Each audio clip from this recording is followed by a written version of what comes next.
So going back all the way to maybe around 34 years ago, 33, 34 years ago, I had just started my first business, IT services company. I had just gotten one of my first clients. I used to live in Chicago. The client was in Wisconsin. It was called JI Case, which is a manufacturer of farm and construction equipment. The company had been doing very poorly for a while.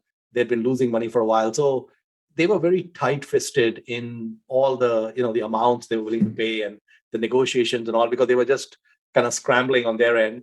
But there was one part of the company, which was their finance arm, where whenever I did work with that group, they never tried to negotiate with me. And they always seemed to have a lot of cash. And it was like almost like I was dealing with a different company, even though it was a subsidiary. So I asked the CIO, I said, well, James, why are this all the rest of your guys beat me up on price and everything else, but these guys, they don't.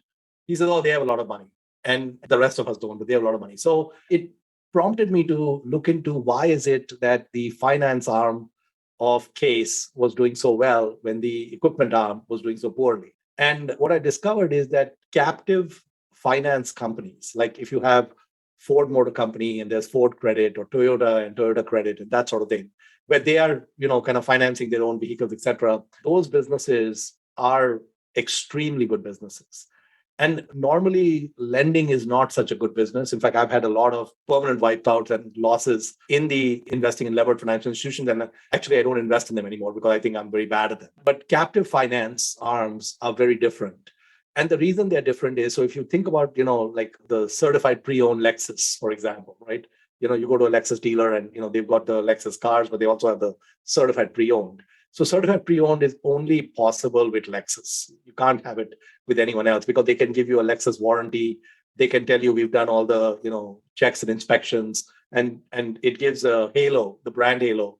So it has similar halo to buying a new car, right? In the sense that they're giving you a lot of assurance that you're getting a great car. So when Lexus finances one of their cars, and let's say it's a 3-year or 5-year or 7-year finance deal, and let's say the borrower defaults, doesn't make his payments, etc., they can repossess the car. And when the car comes back to them, they are in a very privileged position versus a typical lender. So if I'm just like, Citibank or Chase or someone who made a loan and the borrower defaults and the asset comes back to me, I have so many different assets I am dealing with that I don't have a particular expertise or competence in a Lexus. Lexus, BMW, Mercedes, they all look the same to Citibank. There's no difference for them, right? So when these cars come back to Citibank, for example, and there's been a default, etc., Citibank will just, send it to auction or whatever and try to get rid of it quickly and try to salvage and get as much money out of it so that they minimize their losses or come out ahead or whatever. But in the case of Lexus, it's a little bit different. So when they repossess the car, they have the option of refurbishing it, making it part of Lexus pre-owned, bringing it back into their dealer channels for sale and getting a good price for it. So their ability to work with that asset is very different than the ability of a city or someone. And when you go to like equipment finance, like, the tractors and all of that, now those are business tools, right? They're the critical business equipment you need for your business. So first of all, default rate should be lower because you will let the house go, you're going to let many things go before you're going to let the tractor go. Because that's, if they repossess the tractor, you're in trouble. So first of all, default rates are low. But secondly, if there is a default and it comes back to them, they again have the same abilities like Lexus. They can refurbish and they can sell it through the dealer network, etc. And so I found that what I learned from that experience when I was running my IT company is, wow, these captive finance companies are really interesting. Just something I kept in my head. And, in the financial crisis, when all the auto companies were facing severe issues and they went bankrupt, GM and Chrysler went bankrupt. Ford did not go bankrupt. And the reason Ford did not go bankrupt is because of Ford Credit. So Ford Credit was so strong that it carried the company even when the rest of it was just as bad as GM. And GM had taken their GMAC and they had gone into mortgage lending and a number of other things, which hit them really hard. So they actually, kind of left the reservation and went off the reservation basically, and they paid the price. So the captive finance arm of Lexus should not be financing BMWs. You want to keep it to Lexus because that's where it has real power and competitive advantage. So this experience I had was in the early 90s, just observing this, right? In 2012, which is, maybe something like 30 years, almost 30 years after I made that investment, I made an investment in Fiat Chrysler in the fund. So in 2000, when I learned about this captive finance, I was running an IT company, wasn't running a fund or anything. But when I made the investment in Fiat Chrysler, one of the things I looked for was their captive finance arm, because I knew that that piece is really good, and it did not exist. So they had been so decimated, the capital had been so decimated, they had sold everything off, including the captive financing. Of course, a number of things have changed in that business, where it became a lot better business after the financial crisis, because they redid their union contracts, their cost structures went down.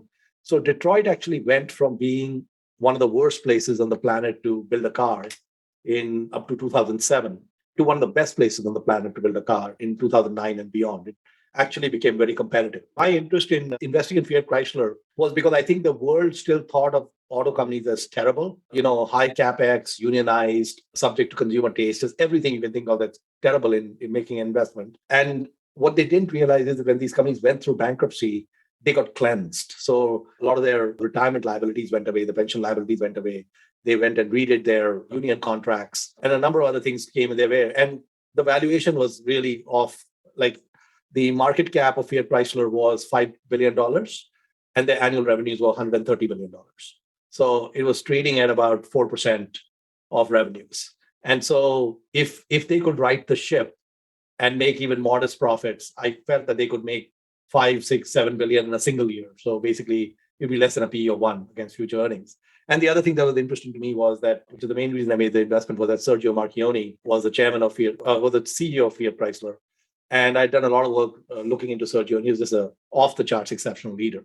So anyway, we made the investment, and from 2012 to 2022, it's a 10x. And unfortunately, I didn't capture the whole 10x, because in the middle, Sergio died, which was a big shocker. But we made several times our money. We made like 4 or 5 times our money and such. But the thing is that in the process of owning Fiat Chrysler, I got to know John Elkann, who was the chairman, and he's part of the Agnelli family in Italy, which controls Fiat Chrysler.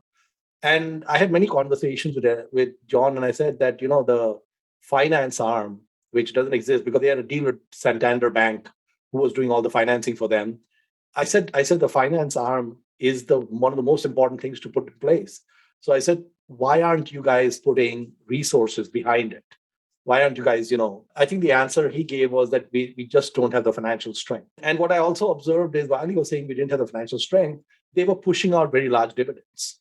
And that made no sense to me. So I felt like almost like the Fiat Chrysler owners, they had been through so much trauma before that they wanted to pull chips off the table. Whereas I felt that if that cash had gone into the finance arm, and I tried to explain to John that, look, these captive finance arms are really, really exceptional businesses. And Santander Bank, they finance everything. They don't have the same wherewithal as you guys would have. They never went down that path. So I wonder whether either they didn't understand it, or there was something else that I didn't understand. But our investment still worked, but I think it would have worked even better. So this is an example of how something happens in life.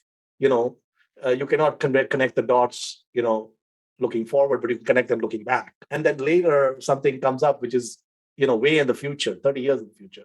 And the dots connect, and you can do something about it. Mohnish Pabrai has a unique ability to connect seemingly unrelated dots and uncovering opportunities where the real risk is minimal, but the upside can be massive. Much like Warren Buffett in his early days using arbitrage to generate low-risk profits, Pabrai believes great investing often comes from seeing what others miss. According to him, investing is about looking back, connecting the dots, and slowly building a picture that becomes clear, logical, and easy to understand.